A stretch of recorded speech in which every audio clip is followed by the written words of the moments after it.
आइए पहले दोस्तों, मैं वी नो दैट यानी विनोद आप सभी का इस सेशन में स्वागत करता हूं और आपको और आपके माता दोस्तों प्रणाम करता हूं और आशा करता हूं कि बहुत ही बेहतरीन तरीके से अपनी तैयारी में जुटे होंगे दोस्तों। अब देखो यहाँ पे जो मैथमेटिक्स का जो पोर्शन आना आपके बिहार प्लस 2025 की भर्ती में, जिसका एग्जाम 16 जुलाई से 3 अगस्त तक होने जा रहा है दोस्तों। देखो अब देखो यहाँ पे जो मैथमेटिक्स जो पोर्शन आएगा आपके 8 से 10 क्वेश्चन आएंगे, जिसमें उसकी मैं जो तैयारी कराऊंगा आपको प्रैक्टिस सेट्स के माध्यम से कराने जा रहा हूं दोस्तों। प्रैक्टिस सेट 1 कल कराया था लास्ट टाइम, ठीक है भाई, और प्रैक्टिस सेट 2 दोस्तों, ठीक है। अब इन प्रैक्टिस सेट में जो क्वेश्चन मैं ले रहा हूं ना, वो आपके इस एग्जाम में आने वाले प्रीवियस ईयर्स के जो क्वेश्चन है उनको ले रहा हूं दोस्तों, जिसमें मैं आपको बेस्ट सॉल्यूशन, बेस्ट एक्सप्लेनेशन और कॉन्सेप्ट क्लियरिटी के साथ आपको कराऊंगा दोस्तों, जो आपको एग्जाम में बैठते समय इतना कॉन्फिडेंस आपको दे देंगे यदि आप इस शुरू से लेकर एंड तक जुड़े रहे दोस्तों। तो आइए स्टार्ट करते हैं क्वेश्चन नंबर फर्स्ट से। आइए स्टार्ट करते हैं भाई। देखो फर्स्ट क्वेश्चन देखो भाई, ये क्या कह रहा हमसे कि एवेल्युएट सरल कीजिए दोस्तों। देखो इस तरीके के जो हमारे पास एक्सप्रेशन होते हैं यानी सिंप्लीफिकेशन दोस्तों, उनको सॉल्व करने के लिए हमारे पास एक तरीका होता है, क्या, बोर्ड मास दोस्तों। यदि आपने पहले पढ़ा होगा तो आपका रिवीजन हो जाएगा दोस्तों। अब देखो बोर्ड मास एक्चुअल में क्या कि जो हमारे पास सिंप्लीफिकेशन जो स्टेप होते हैं ना, कि पहले ये सॉल्व करें या फिर वो करें, उसके लिए होता है एक्चुअल में वो। तो बोर्ड मास का रूल क्या कहता है हमसे, देखो भाई, वो कहता है कि हमसे कि जो बोर्ड मास है ना,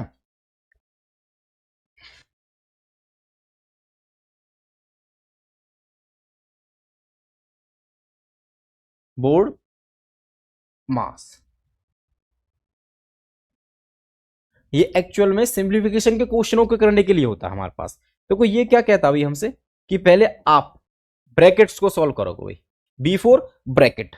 देखो ब्रैकेट कौन कौन से भाई, ये स्मॉल ब्रैकेट और ये करली ब्रैकेट और ये स्क्वायर ब्रैकेट भाई, इस टाइप से करोगे, यानी पहले इसको सॉल्व करोगे फिर इसको भाई। उसके बाद यदि कहीं आपको ऑफ लगा देखें, O for of, B for bracket भाई, B for bracket, O for of, of यानी जहां पे आपको ऑफ लगा दिखाई देगा आप ऑफ को सॉल्व करोगे ब्रैकेट के अंदर, ठीक है भाई। और क्या कह रहा हमसे, D, D four divide, D four divide, आपको जहां पे डिवाइड होगा उसके बाद उसको करेगा डिवाइड, ठीक है ये भाई। और M four multiply, M four multiply, यानी यहां पे आपको मल्टीप्लाई दिखाई देगा, उसको सॉल्व करेंगे। यहां देख लो नीचे मल्टीप्लाई,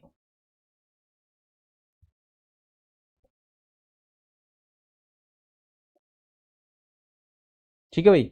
और ए फॉर एडिशन, उसके बाद आप एडिशन को सॉल्व करोगे भाई, और लास्ट में आप सब्ट्रैक्शन को भाई,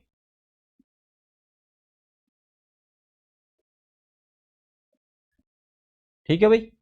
इस तरह से आपको सिंप्लीफिकेशन के जो एक्सप्रेशन उनको सॉल्व करना दोस्तों। देखो यहां पे अब इस एक्सप्रेशन को सॉल्व करते हैं। हमारे पास देखो, हमारे पास क्या है, देखो क्या दे रखा है, माइनस ब्रैकेट के अंदर 4 - 6 का होल स्क्वायर, -3 - 2 प्लस ये क्या दोस्तों, मॉड है -6 का, ठीक है। और 18 - 9 डिवाइड बाई 9 मल्टीप्लाई 5। देखो इसको सॉल्व करना है, देखो कहां पे ब्रैकेट है, यहाँ पे ब्रैकेट और यहाँ पे ब्रैकेट है। देखो इसको सॉल्व करने, देखो पहले तो बाहर माइनस है वो एज इट इज आएगा भाई।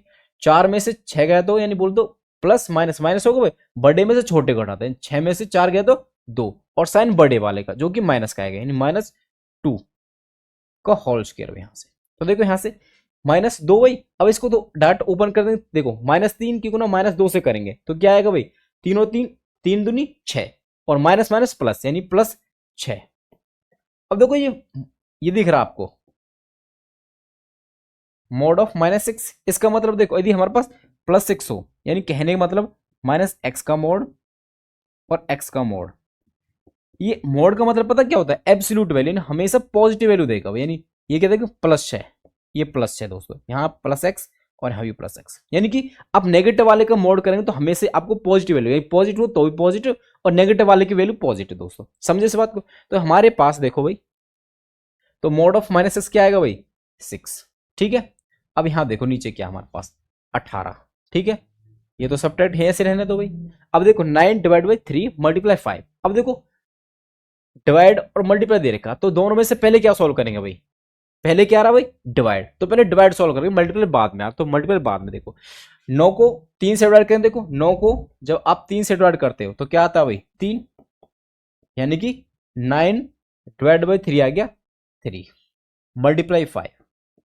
ठीक है भाई, अब देखो इसको सॉल्व करो, देखो -2 का स्क्वायर 4, ठीक है, और ये माइनस बाहर रहेगा भाई, यानी -2 का स्क्वायर 4, ठीक है। अब देखो 6 और 6 प्लस, यहां भी प्लस और यहां भी प्लस, तो प्लस प्लस प्लस होता है, 6 और 6 12, 6 और 6 12। अब यहां देखो भाई, सब्ट्रैक्ट और मल्टीप्लाई, पहले क्या करेंगे, मल्टीप्लाई करेंगे उसके बाद सब्ट्रैक्ट करेंगे। देखो 18 माइनस ऐसे रखो भाई, 3 पंजे 15। देखो इसको आप सॉल्व करेंगे तो आपके पास क्या है, देखो माइनस प्लस माइनस, 12 में से 4 गया तो भाई 8। अब नीचे देखो क्या है, 18 में से 15 गया तो भाई 3, हमारे पास क्या है 8/3। तो ऑप्शन कौन से में दे रखा भाई, ऑप्शन सी में दे रखा है 8/3, इसका सही उत्तर होगा दोस्तों। समझे इस बात को, सिंप्लीफिकेशन में जितने भी क्वेश्चन है इसके माध्यम से करेंगे दोस्तों। बोर्ड में याद रखना, before bracket O for of, of का हिंदी में मतलब पता क्या होता है, का, क्या होता है भाई का।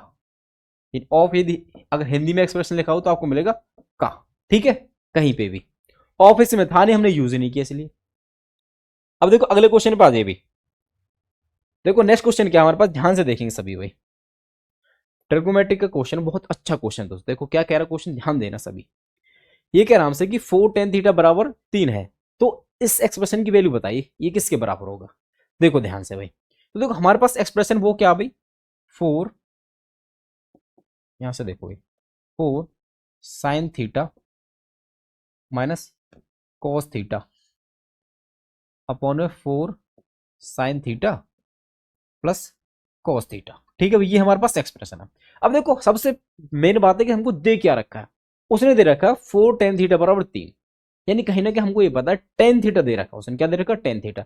अब देखो हमको इन क्वेश्चन को सॉल्व करने के लिए हम दो तरीके से जा सकते हैं, या तो यहीं पे tan बना लिया जाए, एक तो ये तरीका हो सकता है, एक दूसरा तरीका ये हो सकता है कि आप tan थीटा की वैल्यू निकालें, जैसे लंबटे कर्ण होता है ना उस फॉर्मेट में, फिर आप ट्रायंगल पे जाओ वहां से कर्ण निकालें, फिर उसके बाद साइन कोस की वैल्यू आप वहां से लंबटे कर्ण या आधार बटे कर्ण वहां से निकाले तब पुट करें। एक तो वो तरीका वो है, उससे थोड़ा सा लेंथी पड़ेगा। अब एक तरीका ये है कि आप इससे डायरेक्ट सॉल्व चले जाओ भाई, सॉल्व कर दो, यानी यहाँ पे tan थीटा बना लो। अब tan थीटा क्या होता है एक्चुअली हमारे पास, ये होता है tan थीटा बराबर, अगर मैं बात करूं साइन और कॉस की फॉर्म में होता है भाई वो sine theta upon cos theta, है कि नहीं। अगर sine theta upon cos theta हम बना लेते तो हमारे पास tan आ जाएगा, और tan को डायरेक्ट रिप्लेस कर देंगे फिर हम। तो देखो हम देख पा रहे हैं इस एक्सप्रेशन में साइन है कॉस है, साइन है कॉस है, तो अगर मैं ऊपर न्यूमिनेटर में और डिनोमिनेटर बोले तो अंश में और हर में यदि cos थीटा से डिवाइड कर दूं, क्या कर दूं, cos थीटा से डिवाइड कर दूं, देखो हमारे पास क्या बन जाएगा, ध्यान से देखो भाई। अगर मैं ऊपर वाला एक्सप्रेशन को cos थीटा से डिवाइड करता हूं तो हमारे पास है देखो 4 sin थीटा, अलग अलग करना, ठीक है भाई। तो cos थीटा यहां आ गया, ये अपनी तरफ से डिवाइड किया हमने, है ना, minus cos theta upon cos theta, ठीक है। ऐसे यहां देखो भाई न्यूमिनेटर में भी करना 4 sin थीटा बटे cos theta plus cos theta upon cos theta, समझे कि नहीं समझे। यानी मैं यहां पे लिख सकता हूं डिवाइड न्यूमिनेटर, यानी बोल दो अंश, एंड डिनोमिनेटर यानी हर, यानी अंश और हर, और हर बाई किससे करना भाई, cos थीटा से, cos थीटा से, ठीक है भाई, cos थीटा से मैंने डिवाइड कर दिया। तो देखो sin theta upon cos theta हमको क्या मिला भाई, sin theta upon cos theta, वहां से देख लो क्या होता है भाई tan थीटा। तो यहां से देखो भाई हमारे पास क्या बनेगा 4 tan थीटा -1, और ये क्या बनेगा हमारे पास 4 tan थीटा, वे थीटा लिखने बोल दो +1, ठीक है। ये एक्सप्रेशन हमारे पास बन गया भाई, ठीक है। यहां से तो देखो हमने यहां पे क्या लिया, डायरेक्ट इस एक्सप्रेशन में tan थीटा लिया है। तो देखो tan थीटा तो हमको दे रखे, और देखो ध्यान से देखना भाई ये दे रखा 4 tan थीटा बराबर 3। तो देखो हमारे पास 4 tan थीटा ही तो है, और यहां भी 4 tan थीटा, तो क्यों ना 4 tan थीटा की जगह 3 ही रख दूं। तो देखो यहां से क्या है हमारे पास 3 - 1, और इसकी जगह 3 + 1, है कि नहीं। तो देखो ये कितना है भाई, 3 में से 1 गया तो 2, और 3 और 1 4। तो इसको आप सॉल्व करें तो आपके पास आएगा 1/2, 1/2। इस एक्सप्रेशन की वैल्यू हमारे पास क्या आएगी भाई 1/2। ऑप्शन सी एकदम इसका बिल्कुल सही होगा। ठीक है भाई, कोई दिक्कत किसी को? आसान, ऐसे सोचना थोड़ा सा। ठीक है, आइए अब अगले क्वेश्चन पर चलते हैं। देखो नेक्स्ट क्वेश्चन क्या हमारे पास, ध्यान देंगे भाई सभी। क्वेश्चन को पहले एक बार अच्छे से पढ़ना, क्योंकि क्वेश्चन को अच्छे से पढ़ना ही आधा उत्तर हो जाता है, पता आपको? ये बात अरस्तु जी ने कही थी। तो देखो अब क्वेश्चन क्या, देखो ध्यान से देखेंगे सभी, हिंदी में ही देखो क्या है क्वेश्चन, कि एक आयताकार मैदान का क्षेत्रफल उसकी लंबाई और चौड़ाई के योग का 15 गुना है। यदि उस मैदान की लंबाई 40 मीटर है तो उस मैदान की चौड़ाई क्या है? तो हमसे क्या कह रहा है क्वेश्चन, कि एक आयत है भाई, ठीक है, और कह रहा है कि जो इस आयत की जो लंबाई है, यानी कि इसकी जो लेंथ है वो है 40 मीटर, यानी जो एल है वो तो है 40 मीटर, ठीक है, और ब्रेथ हमसे रहा पूछ वो, यानी कि चौड़ाई पूछ रहा, ठीक है, चौड़ाई क्या है। और क्या कह रहा है कि जो इस आयत का जो क्षेत्रफल है वो लंबाई और चौड़ाई के योग का 15 गुना है। ठीक है, तो देखो सबसे पहले ये समझो कि हमारे पास जो आयत है उसका क्षेत्रफल क्या होता है। देखो आयत का क्षेत्रफल, ये क्या होता है हमारे पास भाई, लंबाई गुना चौड़ाई। सभी को याद होगा भाई, देखो यानी कि बोल दो length into breadth, length into breadth. समझे इस बात को इंग्लिश में? देखो भाई, और क्या कह रहा है क्वेश्चन के अकॉर्डिंग समझो आप, यानी कि एरिया है वो सम करने पे लेंथ और ब्रेथ को 15 गुना के बराबर है। तो यानी कहने का मतलब होगा, देखो एल गुना बी बराबर है 15 times of L plus B. Area बराबर होगा सम ऑफ लेंथ और ब्रेथ के 15 गुना के बराबर। अब देखो हमारे पास जो एल है वो कितना भाई 40, कितना भाई 40, बी चाहिए हमको, तो देखो 40 बी 15, एल की जगह 40 प्लस बी। अब देखो एक तो तरीका ये है कि आप 15 को अंदर मल्टीप्लाई करके तब सॉल्व करें, एक क्या तरीका भी 15 को बाहर जैसे कट रहा जितना उससे काट लो भाई। तो देखो ये केवल आप पता ध्यान, इस बात का भी ध्यान रखना कि हम काटते कब, देखो यहाँ पे जो दोनों नंबर है यानी दोनों फैक्टर है एक तरीके से, ये दोनों मल्टीप्लाई में, तो हम यहाँ पे डायरेक्ट काट सकते हैं। देखो 5 से काट देंगे, 5 तिया और 5 अट्ठे, तो हमारे पास क्या बचा, देखो 8 बी बराबर, देखो 3 को 40 से करें तो 120, यानी 40 तिया 120 प्लस 3 बी। तो देखो यहां से देखो भाई 8 बी और यहाँ 3 बी है, तो 3 बी को इस तरफ लेके आएंगे भाई, 8 बी माइनस 3 बी बराबर 120। देखो यहां से बी कितना आएगा, 8 में से 3 क्या, तो 5, और बी का बी भाई 120। देखो बी चाहिए तो बी बराबर कितना भाई 120/5। और जब 120 को जब 5 से काटेंगे तो आपके पास क्या, देखो 5 दूनी 10, 2 बचा और 0 और बन गया 20, तो 5 चौक 20। हमारे पास जो ब्रेथ है यानी बोल चौड़ाई वो कितना आ गई 24 मीटर। कितना है दोस्तों 24 मीटर। तो कौन सा ऑप्शन चाहिए दोस्तों, ऑप्शन जो बी है हमारे पास, सॉरी ऑप्शन कौन सा भाई, ऑप्शन ए एकदम बिल्कुल सही है इसका। क्या भाई सही है एकदम बिल्कुल, कोई दिक्कत? देखो एक बार दोबारा एक्सप्लेन कर देते, हमारे पास क्या है एक रेक्टेंगल है और जिसमें उसकी जो लेंथ है वो दे रखी है 40 मीटर, और क्वेश्चन में कह रहा है कि हमारे पास जो उसका एरिया वो लेंथ और ब्रेथ के योग के 15 गुना के बराबर है। वही मैंने स्टेटमेंट लगाई, एरिया 15 गुना लेंथ और ब्रेथ के योग, सॉल्व कर दिया, बी की वैल्यू आ गई। कोई दिक्कत? आसान। इसी तरह से आपको क्वेश्चन सॉल्व करने हैं, ठीक है भाई। अब अगले क्वेश्चन पे आ जाओ भाई। देखो नेक्स्ट क्वेश्चन देखो क्या हमारे पास, देखो भाई क्या कह रहा क्वेश्चन, ध्यान से देखेंगे सभी।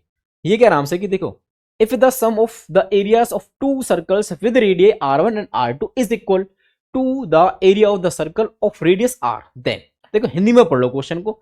देखो यदि त्रिज्या r वाले और r2 वाले दो वृत्तों के क्षेत्रफलों का योग त्रिज्या r वाले वृत्त के क्षेत्रफल के बराबर है, तो देखो इनमें से कौन सा एक्सप्रेशन होगा भाई।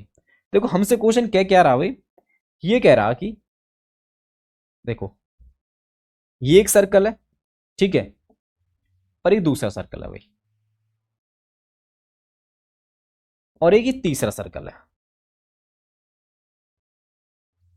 ये क्वेश्चन हमसे कह रहा भाई, और ये कह रहा कि जो पहला सर्कल है उसकी जो रेडियस है वो तो है r1, और जो दूसरा सर्कल है इसकी रेडियस है r2, और ये थर्ड सर्कल है और इसकी रेडियस है r। और कह रहा कि इस सर्कल का एरिया और इस सर्कल के एरिया का जो योग है उस सर्कल के एरिया के बराबर जिसकी रेडियस r है, ये क्वेश्चन कह रहा है। तो देखो कहने का मतलब क्या, इन दोनों का जोड़ है, जो इन दोनों का योग बराबर इसके, एरिया का बात। देखो अब सर्कल का एरिया क्या होता है भाई, यदि उसकी रेडियस आर दे रखी है तो देखो सर्कल का एरिया होता है भाई पाई आर का स्क्वायर, तो यहां पे आर क्या भाई R1 का स्क्वायर प्लस पाई आर क्या भाई 2 यानी R2 का स्क्वायर। अब देखो इसका एरिया क्या हो भाई पाई आर का स्क्वायर, पाई आर का स्क्वायर। तो देखो आप देख पा रहे हैं यहां से, देखो यहां से लेफ्ट हैंड साइड से पाई को माना जाएगा, तो देखो हमारे पास क्या बनेगा भाई पाई R1 का स्क्वायर प्लस में R2 का स्क्वायर, क्योंकि हमारे पास पाई तो कॉमन चला गया भाई, बराबर पाई आर का स्क्वायर। तो देखो यहां से आप देख पा रहे हैं क्या कि देखो जो पाई है ये तो कट ही गया, तो हमारे पास क्या बन गया देखो यहां से R1 का स्क्वायर प्लस में R2 का स्क्वायर बराबर आर का स्क्वायर। समझे कि नहीं समझे भाई। तो हमारे पास जो एक्सप्रेशन बना ये वाला वो क्या हुआ हमारे पास, इनमें से कौन सा ऑप्शन में, देखो ध्यान से आप देख पाएंगे ये ऑप्शन बी में है। किसमें भाई बी में, यानी R1 का स्क्वायर प्लस में R2 का स्क्वायर बराबर आर का स्क्वायर। तो ये बी एक्सप्रेशन बनेगा यदि हमारे पास पहले और दूसरे एरिया का जो सर्कल का एरिया उनका जो सम है उस सर्कल के एरिया के बराबर जिसकी रेडियस आर है। तो हमारे पास ये हमेशा बनेगा, ध्यान रखिएगा इस बात को। ठीक है, आइए अगले क्वेश्चन पे आते हैं भाई। कर पाओगे इस तरह से, कोई दिक्कत किसी को भी, आसान। आ देखो नेक्स्ट क्वेश्चन पे आ जाओ भाई। देखो ये क्या कह रहा है हमसे, ध्यान से देखना भाई, हिंदी में पढ़ेंगे क्वेश्चन को। देखो भाई ये कह रहा है कि 5 लड़कों की औसत आयु 16 वर्ष है, जिसमें से 4 लड़कों की औसत आयु 16 वर्ष 3 महीने है, 5वें लड़के की आयु है। देखो क्वेश्चन एवरेज का, देखो क्या कह रहा है हमसे कि जो 5 लड़कों की औसत आयु यानी 5 बॉयज, ये जो एवरेज एज है वो कितनी है भाई 16 वर्ष, 16 वर्ष। ठीक है, अब देखो इसमें से क्या कह रहा है, जो 4 बॉयज है उनकी जो एवरेज एज है वो कितनी है भाई 16 वर्ष 3 महीने, 16 वर्ष 3 महीने। ठीक है, और ये कह रहा है कि उस जो एक लड़का बचा हुआ, 1 बॉय जो बचा, 1 बॉय, ठीक है, उसकी एज क्या, देखो अब एक चीज देखो भाई, एवरेज एज टोटल कितनी है हमारे पास 5 बच्चों की, वो है 16, कितनी भाई 16। अब हम देख पा रहे जो 4 है, अब इस 4 में से जो हमारे पास एवरेज एज है उससे 3 महीने फालतू है, और यहाँ पे कितने भाई 4 लड़के हैं, तो देखो एक लड़के पे 3 महीने फालतू है, तो 4 लड़कों पे कितने महीने फालतू है, 4 गुना में 3 महीने, ये एक्स्ट्रा भाई। और एवरेज का मतलब यही तो होता है, देखो भाई 4 तिया 12 महीने, यानी कहने का मतलब क्या है भाई, जो टोटल एवरेज है 16 उससे इन 4 लड़कों की जो एज एवरेज एज है वो 12 महीने ज्यादा, बोलो तो 1 वर्ष, क्योंकि 12 महीने का मतलब क्या भाई 1 वर्ष। अब देखो एवरेज मतलब इन टोटल मिला के 16 वर्ष है, तो देखो यहां पे अगर प्लस है तो यहां पे माइनस रहा होगा, तभी तो ये बैलेंस हुआ होगा दोस्तों। तो देखो अगर यहां पे 1 वर्ष प्लस है तो यहां पे 1 वर्ष माइनस करना पड़ेगा एवरेज से, तो देखो 16 वर्ष एवरेज है, तो इसकी जो एवरेज है जाएगी वही 16। अब यहां प्लस 1 है तो 1 माइनस होगा भाई, ये होगी 15 वर्ष, कितना होगी 15 वर्ष। समझे, यानी कि जो 5वां लड़का है, जो 5वां लड़का उसकी एवरेज एज होगी 15 ईयर्स, यानी 15 वर्ष। कोई दिक्कत किसी को, ध्यान रखना जहां एक बार जहां पे प्लस होगा तो दूसरे वाले में क्या होगा माइनस, तभी तो एवरेज, क्योंकि एवरेज का मतलब पता क्या होता है बैलेंस, क्या होता है दोस्तों बैलेंस। ठीक है, उसी का मतलब क्या होता है एवरेज। अब देखो अगले क्वेश्चन पे चलते हैं भाई। देखो नेक्स्ट क्वेश्चन क्या है हमारे पास, ध्यान से देखेंगे सभी। देखो क्या कह रहा है क्वेश्चन, देखो 729 मिलीलीटर मिश्रण में दूध और पानी का अनुपात 7:2 यानी कि 7:2 है, 7:3 के अनुपात में दूध और पानी वाला नया मिश्रण प्राप्त करने के लिए कितना अधिक पानी मिलाना होगा। देखो क्या है क्वेश्चन, ध्यान से देखिए। ये कह रहा हमसे कि हमारे पास 729 मिलीलीटर क्या भाई मिश्रण है, ठीक है, जिसमें क्या है मिल्क है और वाटर है, मिल्क और वाटर। और क्या कह रहा भाई कि जो इसमें दूध और पानी जो अनुपात है 7:9 है, 7:9 यानी 7:2, 7:2 यानी इसमें अगर मैं टोटल यूनिट बात करूं, यूनिट में कंपेयर करूं, तो मैं देखो 7 और 2 टोटल जो मिश्रण है वो 9 यूनिट है। कितना भाई? 9 यूनिट है। ठीक है, और कहने के लिए कितना भाई? 729। तो ये हो गया हमारे पास। अब ये कह रहा है कि यदि हम इसको एक, हाँ ये क्या कह रहा है कि 7:3 के अनुपात में दूध और पानी वाला नया मिश्रण प्राप्त करने के लिए कितना अधिक पानी मिलान होगा। अब देखो इस मिश्रण को किस रेशो में करना? 7:3 में भाई, 7:3 में। अब देखो ध्यान से भाई, 7:3 में करना भाई। अब देखो 7 और 2 9, यानी 9 यूनिट का तो मतलब क्या भाई हमारे पास? 9 यूनिट, यानी बोल दो 9 इकाई। 9 इकाई मिश्रण का मतलब है 700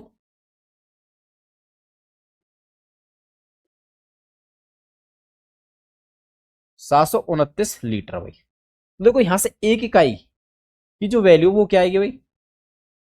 ये आ जाएगी हमारे पास। यहां से देखो 729/9, तो देखो ये कितना आएगा? 9×8 = 72 और 9 × 9 यानी बोलते एक इकाई का मतलब है 81। 81, ठीक है भाई। तो देखो 81 लीटर, 81 लीटर मिश्रण दोस्तों। ठीक है, अब ध्यान से समझेंगे। देखो भाई, अब एक चीज हम देख पा रहे हैं यहाँ पे, क्या देखो, ये मिल्क है और ये वाटर है। अब ये क्या कह रहा? वाटर मिलाना। क्या मिलाना? वाटर कितना अधिक मिलाना। अब हम देख पा रहे, देखो मिल्क तो मिला ही नहीं रहा, इसलिए यहां 7, यहां भी 7 है। तो मतलब चेंज यहां पे हो रहा केवल, यानी कि पहले 2 यूनिट वाटर था तो अब 3 यूनिट वाटर कर देना हमको। कितना भाई? 3 यूनिट, यानी बोलते एक यूनिट एक्स्ट्रा ऐड करना, एक यूनिट एक्स्ट्रा करना भाई। अब देखो एक यूनिट की वैल्यू क्या दे रही है हमको? 81। तो एक की वैल्यू क्या दे दो डायरेक्ट? 81 लीटर दोस्तों, यानी बोलते ml, मिलीलीटर। ठीक है भाई, 81 मिलीलीटर। तो ऑप्शन कौन सा सही बनेगा दोस्तों? Option A, option A, 81 millilitre दोस्तों। कोई दिक्कत किसी को? समझे बात को? इसी तरह से करना। अब यहां पे रेशो चेंज हो जाएगा डिफरेंट तरीके से, तो उसको आप अलग तरीके से कर दूंगा, सिंपल। यहां पे बस वैल्यू चेंज होंगी, इसी तरह फॉर्मेट में हमारे पास क्वेश्चन आएगा जो कि इसी तरह से आपको करना। ठीक है, आइए अब अगले क्वेश्चन पर चलते हैं। देखो नेक्स्ट क्वेश्चन देखिए क्या हमारे पास, ध्यान से देखना भाई। देखो क्वाड्रेटिक इक्वेशन का दिया हुआ है। देखो ये क्या कह रहा है हमसे कि यदि समीकरण x² - bx प्लस में c = 0 के मूल अल्फा और बीटा हैं, तो वह समीकरण जिसके मूल माइनस अल्फा और माइनस बीटा हैं होगा। तो हमारे पास इनमें से कौन समीकरण होगा यदि माइनस अल्फा और माइनस बीटा यदि उसके मूल हैं दोस्तों। अब देखो ध्यान से देखो भाई, मैंने आपको लास्ट क्लास में भी बताया था कि जो हमारे पास अल्फा बीटा जो मूल है, यदि मूल है तो हमारे पास जो अल्फा प्लस बीटा यानी सम ऑफ जीरोस यानी मूलों का योग बराबर होगा minus of coefficient of x. तो देखो हमारे पास कोफिशिएंट ऑफ एक्स क्या? माइनस बी, माइनस बी बटे में कोफिशिएंट ऑफ एक्स स्क्वायर, यानी कि बोले तो यहां पे क्या आएगा? 1, क्योंकि इसका कोफिशिएंट क्या भाई? 1। ठीक है, ये यानी मैं यहां पे लिख देता हूं, देखो माइनस, यानी कि बोले तो एक्स का गुणांक, एक्स का गुणांक। ठीक है भाई, कोफिशिएंट का मतलब गुणांक, और नीचे भाई एक्स स्क्वायर का गुणांक, एक्स स्क्वायर का गुणांक।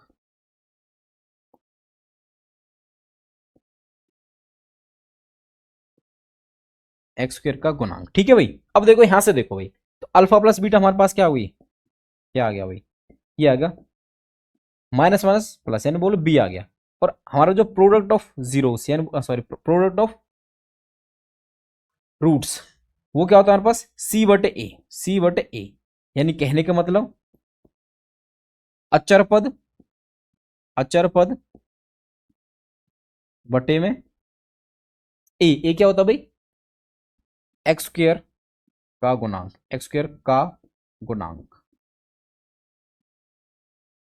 ठीक है भाई, देखो हमारे पास यदि ये क्वाड्रेटिक इक्वेशन है जिसके रूट्स अल्फा और बीटा हैं, तो हमारे पास ये कंडीशन बनेगी, अल्फा प्लस बीटा क्या जाएगा? बी, और अल्फा इंटू बीटा जाएगा सी बट ए। अब एक चीज हमेशा याद रखना, जब भी आपको कोई इक्वेशन बनाने क्वाड्रेटिक और उसके मूल दे रखे हैं आपको, तो उसको बनाने का हमारे पास जो फॉर्मूला वो क्या होता है भाई? X square minus of sum of zero, यानी बोल दो मूलों का योग, मूलों का योग प्लस मूलों का गुणनफल, मूलों का गुणनफल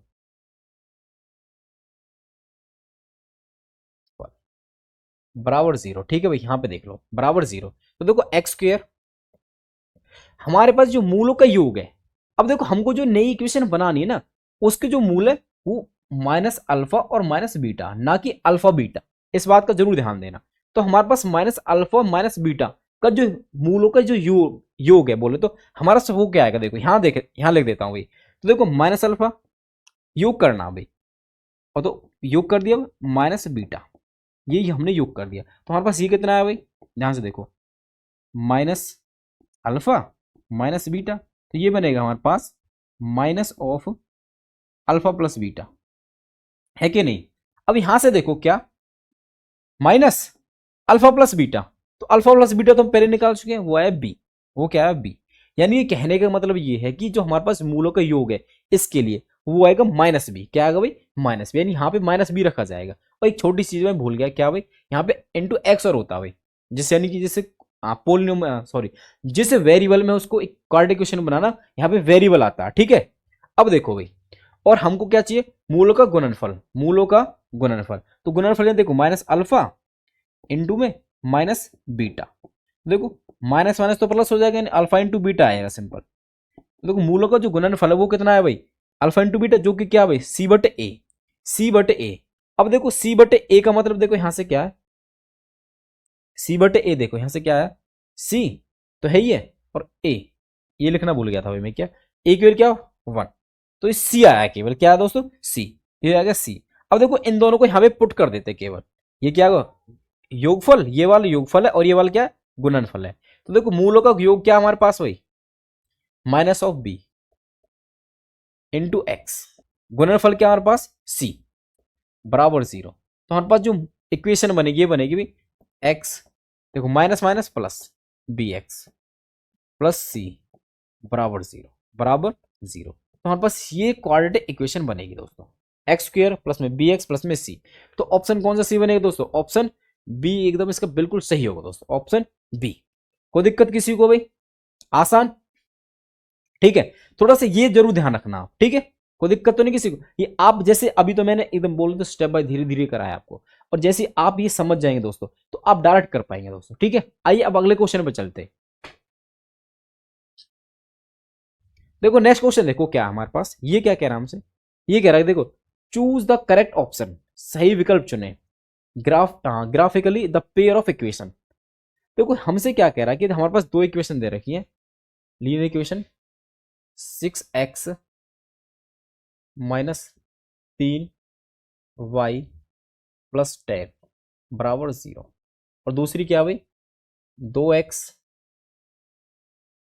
माइनस वाई प्लस 9 बराबर 0।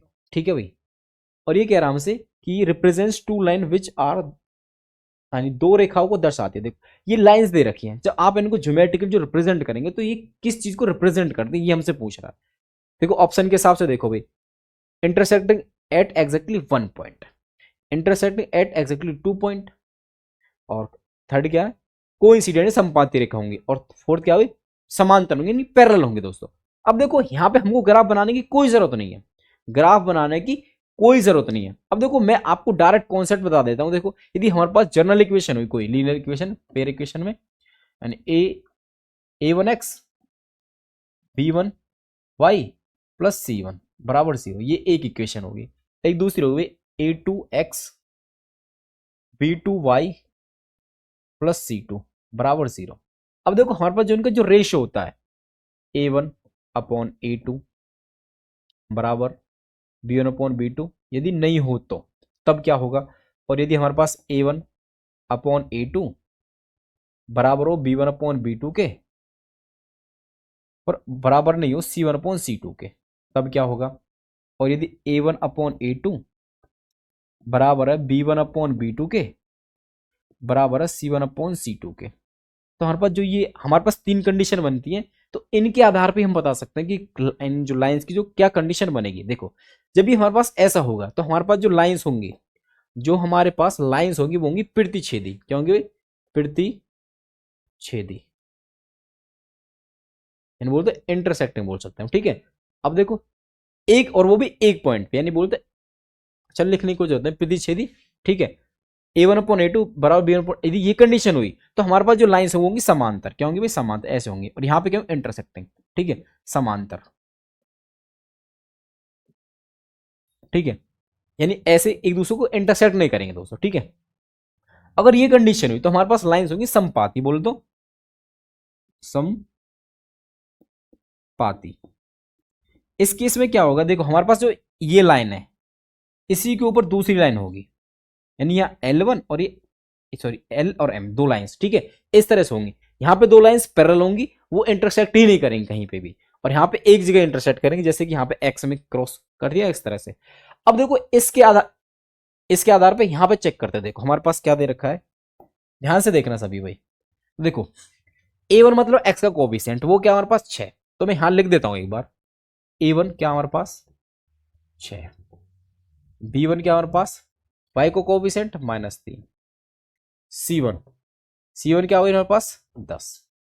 अब देखो a2 क्या हमारे पास हुई, वो है हमारे पास 2, और b2 वो क्या हमारे पास हुई -1, और c2 क्या हुई 9। अब देखो हमको चाहिए a1/a2, देखो a1/a2 a1/a2 देखो क्या भाई 6/2, और b1/b2 ये क्या हुआ मेरे पास -3/1, ठीक है भाई -1, और c1/c2 क्या हमारे पास देखो भाई 10/9, 10/9।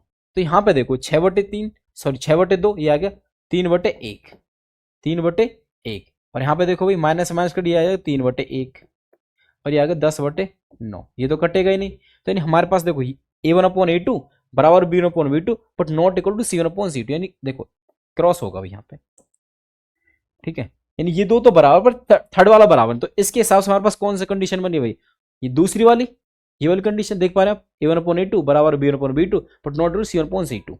तो इस वाले केस में हमारे पास लाइंस क्या होंगी समांतर, यानी कि ऐसे पैरेलल जाएंगे दोस्तों, क्या देंगे पैरेलल। तो देखो ध्यान दो भाई, तो पैरेलल कहां पे दे रखी है, तो ऑप्शन डी में दे रखी है, ऑप्शन डी में। तो देखो इंटरसेक्टिंग वाला केस हो जाएगा पहला वाला, ठीक है, और इंटरसेक्टिंग एज 2 पॉइंट ये कोई केस ही होता नहीं है, लाइन या तो एक बार मिलेंगी या फिर मिलेंगी ही नहीं, या फिर बोलेंगे अनंत बार मिलेंगी। तो ये ऐसा कुछ नहीं है कि दो बार मिलेंगे, ठीक है, कोइंसिडेंट वाला ये वाला होगा नीचे वाला, ठीक है। कोई दिक्कत, कॉन्सेप्ट सॉल्यूशन, कोई दिक्कत किसी को भाई। अब आ जाइए अगले क्वेश्चन पे, ठीक है। अब देखो नेक्स्ट क्वेश्चन, देखो क्या हमारे पास, आइए दोस्तों नेक्स्ट क्वेश्चन पे चलते, देखो क्या है क्वेश्चन, ध्यान से देखेंगे सभी। ये क्या कह रहा है हमसे कि एक पेंसिल का 1/8वां भाग काला है तथा शेष का 1/2 भाग सफेद है, यदि शेष भाग नीला है तथा इस नीले भाग की लंबाई है 3.5 सेंटीमीटर, तो पेंसिल की लंबाई ज्ञात कीजिए। देखो हमसे क्या कह रहा है कि पेंसिल है भाई, तो मान चलो इस पेंसिल की जो लेंथ है वो एक्स, यानी कि मान पास जो लेंथ है लंबाई है वो पेंसिल की है भाई एक्स सेंटीमीटर, और क्या कह रहा हमसे कि जो 1/8वां भाग है इसका वो काला है और शेष का 1/2 भाग सफेद है।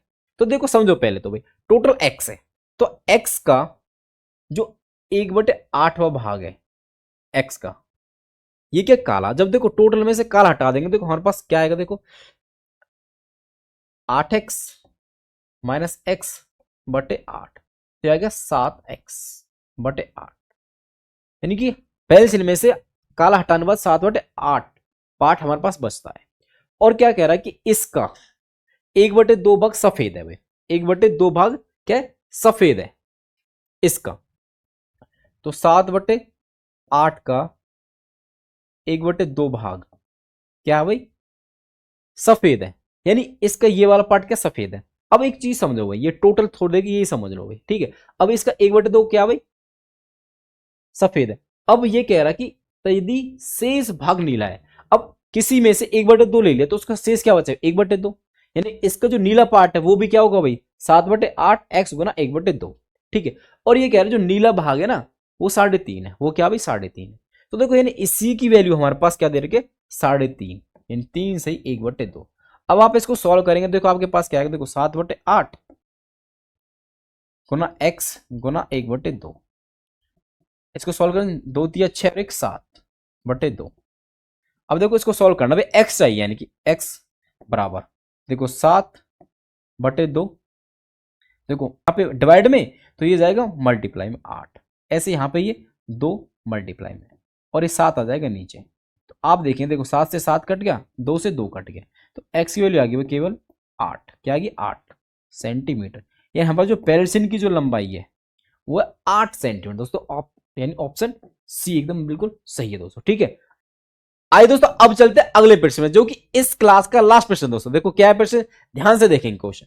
ये क्या है, कह रहा हमसे कि एक मीनार के शिखर का बिंदु ए से अवनमन कोण 60 डिग्री है। यदि बिंदु मीनार के पाद बिंदु से 80 मीटर दूर है तो मीनार की ऊंचाई क्या है दोस्तों। देखो क्या कह रहा है क्वेश्चन हमसे कि हमारे पास एक मीनार है भाई, ठीक है। अब इस मीनार का बिंदु ए से जो अवनमन कोण है वो 60 डिग्री है, और जो ये यानी यहां से जो शिखर है इसका जो अवनमन कोण है वो 60 डिग्री है भाई। और क्या कह रहा है, जो ये बिंदु है ए वो 80 मीटर दूर है पाद बिंदु से, इस मीनार के से, यानी यहां से यहां तक की जो लेंथ है वो 80 मीटर है भाई, 80 मीटर। ठीक है, अब देखो हमारे पास क्या भाई अवनमन कोण है और एक होता है उन्नयन कोण। तो अवनमन कोण क्या होता है भाई, जब ऊपर से नीचे देखते हैं, और उन्नयन कोण जो नीचे से ऊपर बनता है। देखो यानी यहां से देखेंगे तो ऊपर, तो ये तो होगा उन्नयन कोण, और ये वाला क्या हुआ अवनमन कोण, क्या हुआ अवनमन कोण। तो अवनमन कोण कितना भाई 60 डिग्री है, कितना भाई 60 डिग्री। ठीक है, समझे इस बात को। अब देखो हमारे पास ये ट्रायंगल है, ये एक रेक्टेंगल ट्रायंगल होगा भाई। देखो ये होगा बी और ये होगा सी, मान ले मैंने बी मान ली सी मान ली, एक रेक्टेंगल ट्रायंगल की फॉर्मेशन कर ले। और हमसे पूछ यार भाई मीनार की ऊंचाई, तो यानी ये ऊंचाई है इस मीनार की। अब देखो भाई ध्यान से देखना सभी। अब देखो एंगल यदि यहां पे बना है तो एंगल ही डिफाइन करता है कि कौन सा बेस बनेगा, कौन सा परपेंडिकुलर बनेगा, यानी बोल दो कौन सा आधार होगा, कौन सा लंब होगा दोस्तों। अब देखो अगर एंगल यहां पे बना है तो इसके अकॉर्डिंग ये वाला क्या होगा भाई लंब, यानी हमारे पास ये वाला क्या होगा लंब एल। समझे इस बात को। ठीक है, और ये वाला ये क्या होगा आधार, ये क्या होगा आधार, यानी ए फॉर आधार। इस बात को विशेष ध्यान रखें, जहां पे एंगल होगा उसके हिसाब से हम आधार और लंब डिफाइन करेंगे दोस्तों। ये क्या होगा लंब। ठीक है, तो हमारे पास देखो लंब और आधार, जब भी लंब और आधार हो हम कौन सा ट्रिग्नोमेट्रिक फंक्शन यूज करते हैं भाई टेन थीटा। क्या करते हैं टेन थीटा, क्योंकि साइन कॉस टेन लाल बटे कक्का दोस्तों। ठीक है, तो हमारे पास टेन के लिए ज्यादा लंब बटे आधार। तो देखो यहां से देखो भाई टेन थीटा बराबर लंब बटे आधार। देखो टेन थीटा कितना हमारे पास भाई 60 डिग्री लंब। अब देखो लंब क्या हमारे पास भाई 80, कितना भाई 80 मीटर। ठीक है भाई, एल की जगह 80। समझे इस बात को भाई। ए यानी आधार, बोलो कितना भाई आधार तो हमको चाहिए, एच चाहिए हमको। अब देखो 1060 वैल्यू क्या होती है हमारे पास भाई √3। ठीक है, बराबर 80 अपॉन एच। तो एच चाहिए तो एच इस तरफ चला जाएगा भाई, यह जाएगा 80 बटे √3, 80 बटे √3, क्योंकि हमारे पास किस ऑप्शन में दे रखा भाई ऑप्शन ए में। तो इसकी जो हाइट हो जाएगी वो हो जाएगी 80 बटे √3 मीटर दोस्तों। ठीक है, कर पाएंगे दोस्तों इस तरह से क्वेश्चनों को। देखो ये थी आपकी क्लास नंबर 2 सेट 2 दोस्तों। ठीक है, अब इसी तरह दोस्तों मैं आपको दिन प्रतिदिन और बेहतर तरीके से आपके साथ ये सेट कराता रहूंगा दोस्तों। तो चलिए दोस्तों आज के लिए यहीं तक रखते हैं। ठीक है, मिलते हैं अगली क्लास में। जय हिंद जय भारत।